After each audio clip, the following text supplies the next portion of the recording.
Si on a une suite, UN est une suite géométrique et Sn désigne la somme U1 plus U2 plus U3 plus etc. jusque UN, calculer U8 et S8 si U2 est égal 10 000 et Q égale 1,08. Donc on connaît U2. Alors, je vais mettre U2 qui vaut 10 000.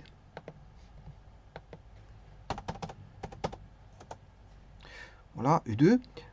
La raison, on la connaît, puisqu'elle vaut... elle est supérieure à 1, la raison. Hein. Donc ça va devenir une suite géométrique croissante. 1,03, elle est supérieure à 1. Voilà, 1,03.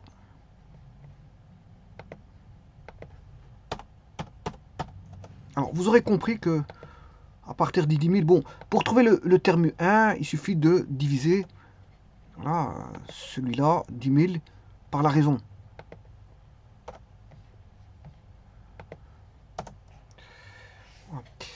Alors, bon, je vais recadrer tout à 2 décimales par après.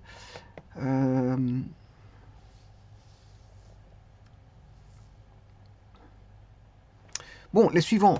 Les suivants, c'est 10 000. Enfin, le suivant fois 1,03. Bien sûr, je vais bloquer la cellule en mettant des dollars. Un premier dollar. Un second dollar, voilà ici, comme ceci. Et là, je peux tirer. Alors, je dois jusque 8. 8. Voilà, parce que je dois calculer S8. Alors, avant toute chose, ce que je vais faire ici, je vais mettre à 2 décimales. Bon, ça va créer une petite erreur, parce que, bon, comme je mets tout à 2 décimales, on va formater les cellules. Je vais mettre à 2 décimales. Alors, plus je mets 2 décimales, plus c'est précis. Bon, on va mettre 4 décimales. Hein. Bon, voilà, ou 5 décimales, voilà, 5 décimales. Avec un séparateur de milieu, quand il y a des milliers. Voilà, moi je préfère voir ça. Voilà, il y a 4 décimales. Bon, voilà, je suis précis à 4 décimales près. Voilà, alors, donc, ça c'est la suite. Bien sûr, je vais faire la somme. Alors, la somme égale à la somme du premier jusqu'au 8.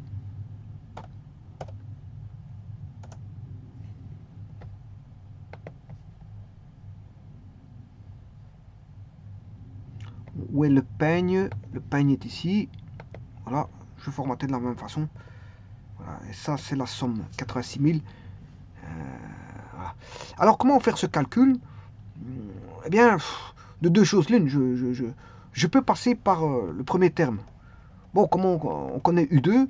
Ben, je fais U2 divisé par la raison, j'ai U1. Et connaissant U1, ben, je peux calculer UN. Voilà, je peux calculer UN. C'est-à-dire ici, dans ce cas-ci, UN c'est U8. Hein. Je peux calculer U8. Alors comment? Voilà, je connais U1, je fais 1,03 1,03 exposant n-1 fois, bien sûr, U1, puisque U1 a été trouvé, parce que j'ai divisé par Q. Donc, c'est-à-dire, pour trouver ce terme-là, ben, je prends le 2 et je divise par la raison, 1,03. Et donc, je peux calculer le U8 en faisant, bien sûr, le premier terme fois la raison exposant 8 moins 1, c'est-à-dire exposant 7. Alors, vous voyez que les résultats, c'est la même chose. Et donc, là, ayant le U1 et le U8, ben, je peux calculer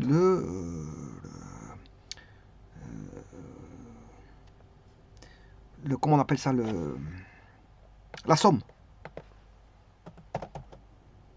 Alors, quelle formule utiliser? Ben, connaissant le U1 et U8, voilà, soit vous connaissez le U1 tout seul et la raison, ben là vous utilisez cette formule-là, Ou si vous connaissez U1, U8, voilà, vous remplacez ici U1 moins U8 fois Q sur 1 moins Q. Voilà, et là vous aurez S8. Ah ouais, donc soit U1 suffit, et la raison bien sûr, vous utilisez cette formule-là pour trouver S8, voilà, bien sûr le N vaudra 8. Hein. Voilà, et là, sinon vous connaissez U8, vous connaissez U1 et U8, vous faites fois Q et vous divisez par 1 moins Q. Donc il y a deux formules possibles pour pouvoir utiliser. Bon, maintenant, il y a une autre méthode à ça.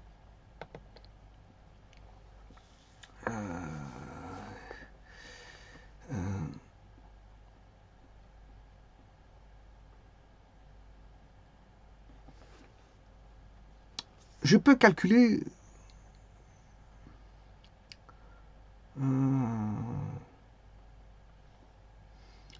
un terme quelconque à partir de U2. Enfin, à partir de U. On va spécifier ça comme ça. Bon.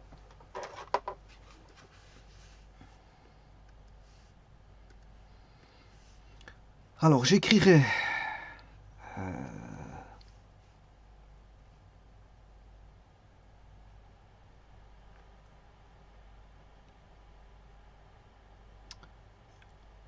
U1 égale...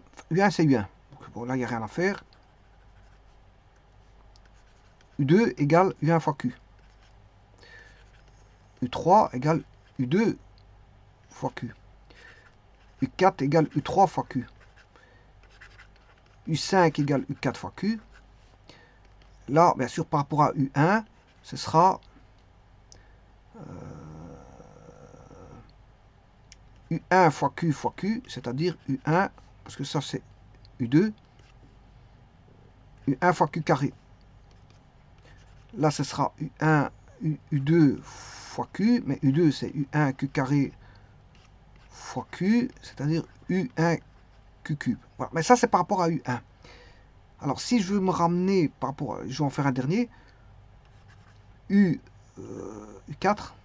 fois Q, c'est U1 Q cube fois Q, c'est-à-dire U1 Q4. Bon, j'écris très mal le U1 et le Q. Ça, c'est U1.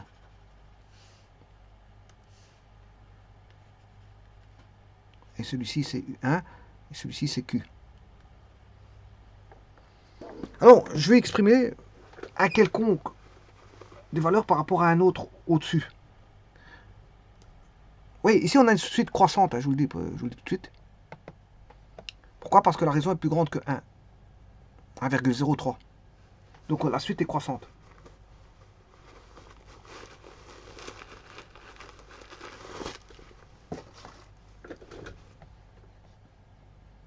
Le tout, c'est d'exprimer un quelconque. Alors, si je veux exprimer du 3, le 3 par rapport au 5.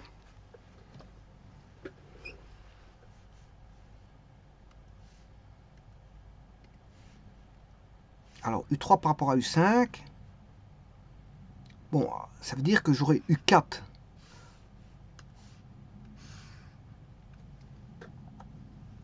Alors, je vais exprimer le U3, enfin le U5, par rapport à U3. Donc, j'ai besoin du U4 fois Q. Voilà. Mais le U4, c'est U3 fois Q. Fois Q, c'est-à-dire on aura U3 fois Q carré. Alors, vous voyez très bien que la formule, ce sera UP. Hein, par exemple, U5, P c'est 5. Alors, U, que je vais appeler UR. Alors, je ne peux pas appeler Q, hein, P et Q, parce que Q, c'est déjà la raison. Donc, je vais l'appeler R. Et bien sûr, la raison, bien sûr, vous aurez compris qu'il faut aller de faire la différence P-R. Donc, ici, j'aurais pu faire ça comme ça. Connaissant le 2, pour trouver celui-là, connaissant le 2, U2, qui valait 10 000, il faut le U8, donc je fais 10 000, voilà, fois la raison, 1,03 exposant, et c'est là qu'il ne faut pas se tromper, 8,2.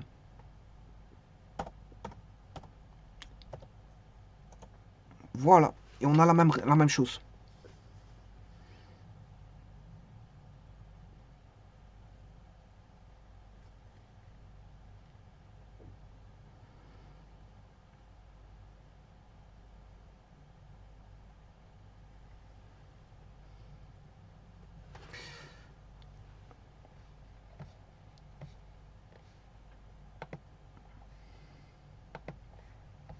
Donc on a U8 et S8 calculés assez facilement de différentes manières. Je vous remercie.